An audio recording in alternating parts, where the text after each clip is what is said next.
Back at it, talking about the Volleyhawks here on another UNCW Court Report alongside Amy Bambanek. I'm Mike Vaccaro. Thanks for joining us here today. Well, one match to talk about this week. Before we get to that, Coach, you guys had the week off, some prep for that match, but also some volunteer work as well. And we talked a little bit about it last week. Tell us what your ladies did with the time that they had off.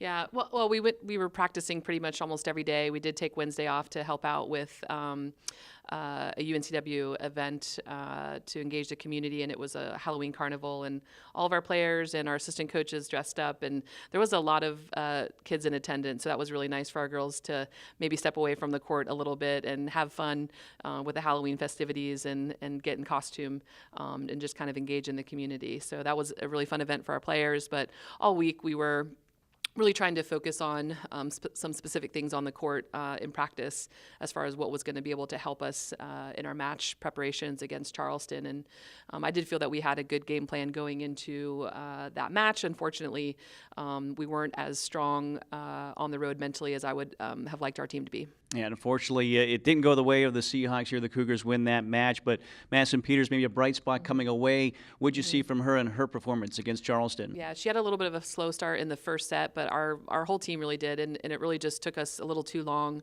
to put things together, and we were a lot more competitive in the third set against Charleston. But she's someone who was a strong blocker for us, and attacking-wise, she's really trying to work on the variety of her attack as far as being able to hit line or deep cross or sharp cross and throw in some tips and rolls here and there. So she's constantly trying to work to be a little bit more consistent with her attacking, and I think physically she's someone that can be very dominant in our conference. We just have to get that consistency on track with her.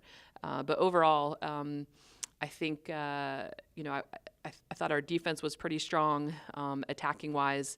It just took us a little too long to get comfortable. Well, you look at the last 2 weeks here.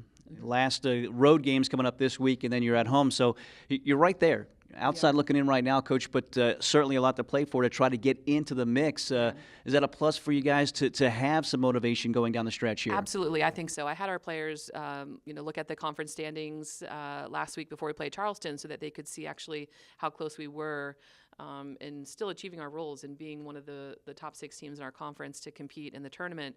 And we are still right there. It's really kind of anybody's opportunity there with Delaware, with William & Mary, and with Elon and us.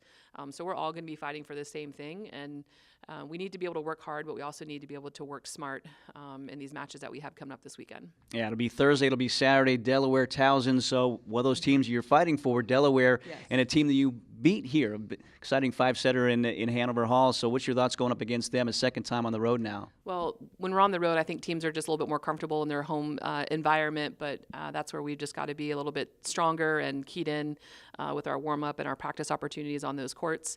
And I think there's very specific strategies against each of these teams that we're going to have to be able to follow.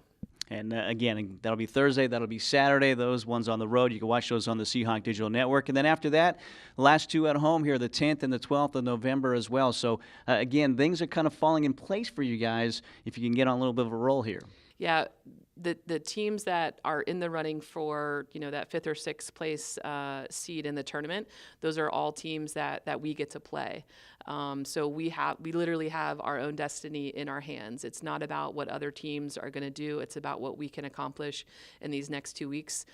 So our goal is to make sure that we're staying confident and constantly still improving our skills, even with the season winding down. I think that because we have such a young team, we still have to maintain a growth mindset. We still have to make sure that we're coming into the gym every day to try to work on our skills and starting to create new shots for ourselves and be a little bit more aggressive on defense and just mentally and physically kind of improving each and every day on the court. And I'm sure with a young team as well, you just want them to get to that tournament. Yes. Who knows what's going to happen, but give them that experience there as well. The experience, getting to the tournament is for sure a great experience for a young team. And I think that the fight that is going to need to go into getting to the tournament is another learning lesson. So I really am looking forward to see what our response is going to be as a team.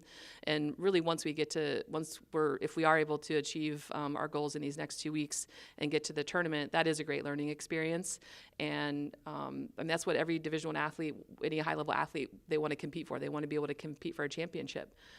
So I'm looking forward to the next 2 weeks. All right, the last 4 games to help decide that. The Seahawks again this week on the road Thursday, and then on Saturday. Those games you can watch them on the Seahawk Digital Network. Coach, best of luck. Thank you. For Amy Bambanek, I'm Mike Vaccaro. Thanks for joining us. It's another edition of the UNCW Court Report here on the Seahawk Digital Network.